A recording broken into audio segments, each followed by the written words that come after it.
আমি আজকে খোলা মাঠে ফোরকান এবং রিপনের বংশধরকে জানাইতে চাই, 1 নম্বর 2 নম্বর ওয়ার্ডে যদি কোনো মামলা হয়, এই মামলার প্রথম থেকে শেষ পর্যন্ত যত খরচ লাগে সেটা আমি বহন করব।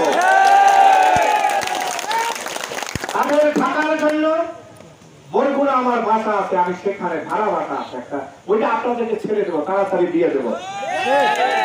আমি নিজে একজন অ্যাডভোকেট, আমি নিজেও আপনাদের পক্ষে দাঁড়াবো।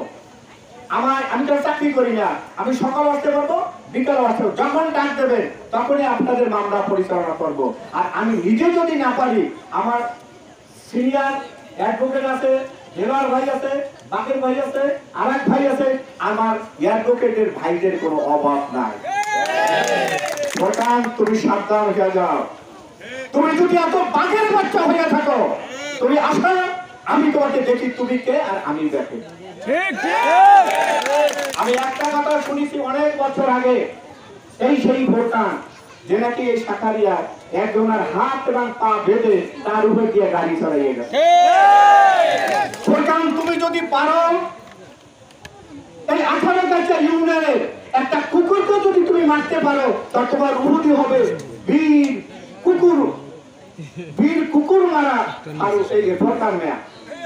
এবং তোমাকে জীব হত্যার দায়ে যেখানে কাজ করায় দাঁড়ানো করতে হয় সেটা দাঁড়ানো করা হবে।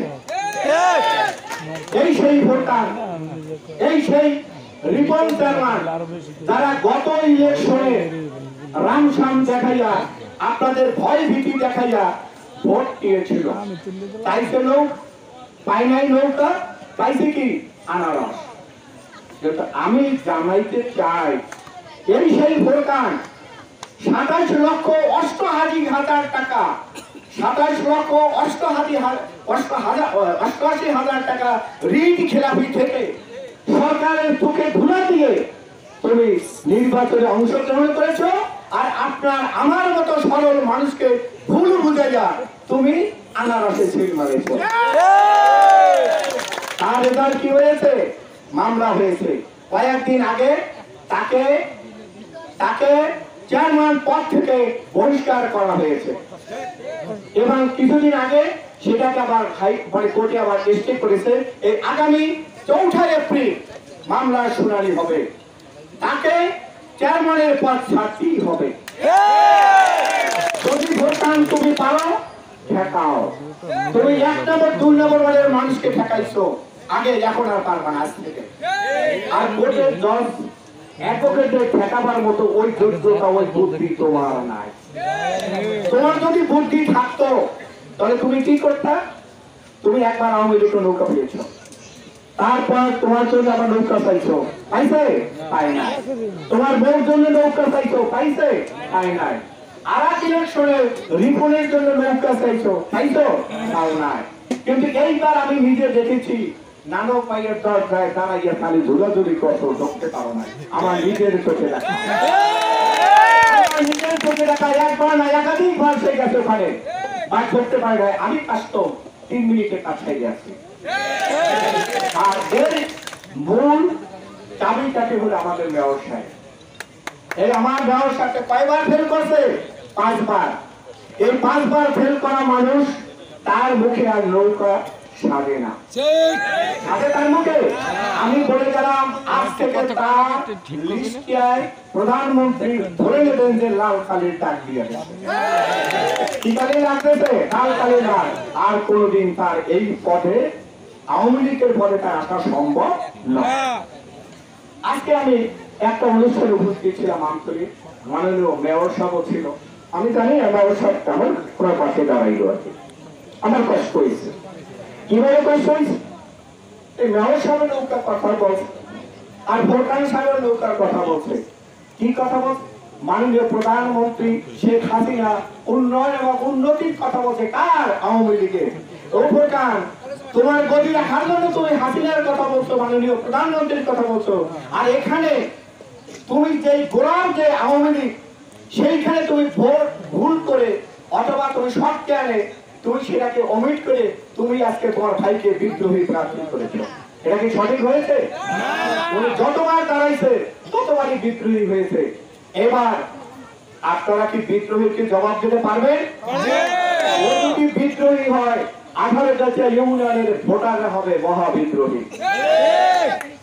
আমি আগে শুনেছি এইখানে ভোট দেয়, এখানে ওই বউ মাইয়া ফোলা দিয়ে ওরা ঘরে, আর এই সুন্দর দিয়ে দেখে দেখতে কোনটা ভোট দেয়। আমি বলতে চাই গত বছরে ওরা কি পাশে ফিরতে পারছে ভোট দিয়া? পারে নাই, এবার আরো পারবে না। এখন এটাও সন্দেহ আছে ভোটটা তোমার নিজের ভোটটা নিজে দিতে পারো কিনা। তার কারণ হলো নৌকা কার? শেখ হাসিনা। নৌকা কার? ধীরেন্দ্র দেবনাথ শম্ভুর। নৌকা কার? মেয়র সাহেবের। নৌকা কার? জনগণের। এই জনগণের নৌকার মান ইজ্জত আল্লাহ রাখবে আর জনগণ রাখবে। কাজে তুমি সুদূর বুদুর করবা, সেইটা হবে না। এই সুদূর বুদুরের জিনিসটা আমি চাকরি করছি, অনেক কথাই বলতে পারি। এখন দেখেন নৌকা, নৌকায় আছে দুইটা জিনিস, একটা আছে নদী, একটা আছে কি বৈশাখ। ভোটকান রিপন, তোমরা যদি ভোটকানের বিরুদ্ধে কথা, এই নৌকার বিরুদ্ধে কথা বলো, নৌকার কোন প্রার্থীকে যদি অবমূল্যায়ন করো, তাদেরকে যদি ভীতি দেখা হয়, নৌকা দেবো নদী দেবো পাশায়, আর বইকে দিয়ে পাশার মধ্যে বাড়ি দেওয়া হবে। আমি তোমাকে চিনি, তোমার ফ্যামিলিতে চিনি, তোমার বাপ আমাকে চিনে গেছে, সে আমাকে মূল্যায়ন করতো, আমিও তার মূল্যায়ন করেছি। সে যখন মেট্রোপলিটন হোটেলে এই হাসপাতালে চিকিৎসাধীন ছিল, আমি একাধিকবার তার আমি দেখে আসি, কিন্তু তার কোনো ছেলেদেরকে আমি দেখি নাই। একটা বাপ বেটার ব্যাপার, কিন্তু সে আমাকে চিনেছে। তোমাকে যখন নির্বাচনে দাঁড়াবে পারবে, আমার তখন ওইখানি বাসায় একাধিকবার আমাকে এসেছে, বাবা ভাই তোমার ভাইকে দাও, নাইলে অন্য কিছু বলো, আমরা আমার ভাইকে আগুন তো পারবে না, ঠিক আছে আপনি করেন। কিন্তু সেও আমার ইজাজত দিয়ে, আমার অনুমতি দিয়ে সে নির্বাচন করেছে। হ্যাঁ, কিন্তু তুমি ছোট মেম্বার হয়েছো, তোমার ভাই হয়েছে 8 বার। এই কোন লোকের কমলে গামছা ছাড়া কিছু ছিল না, রাস্তাঘাট ছিল তখন কোন রাস্তাঘাট ছিল না। এখন আমি মনে করি প্রত্যেক ব্যক্তি এক বাড়ি থেকে অন্য বাড়িতে ইনশাআল্লাহ আমরা গাড়িতে যেতে পারি। ভবিষ্যতে আমরা আরো পারবো, কারণ মাননীয় প্রধানমন্ত্রী শেখ হাসিনা দেশের জন্য এবং দক্ষিণ বাংলার জন্য যেটা করে আছে, তার প্রতিদান হিসাবে আমরা নৌকাকে মূল্যায়ন করবো, আমরা নৌকা মাত্রায় ভোট দেব।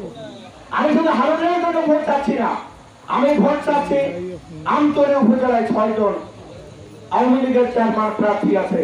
আমরা আশা করি প্রত্যেকের বন্ধু বান্ধব 6 ইউনিয়নে আছে না, আমরা সবাইকে বলবো সবাই যেন আমরা নৌকা মাথায় ভোট দেই, আমরা যেন মতি মেয়রের হাতকে আমরা যেন শক্তিশালী করতে পারি।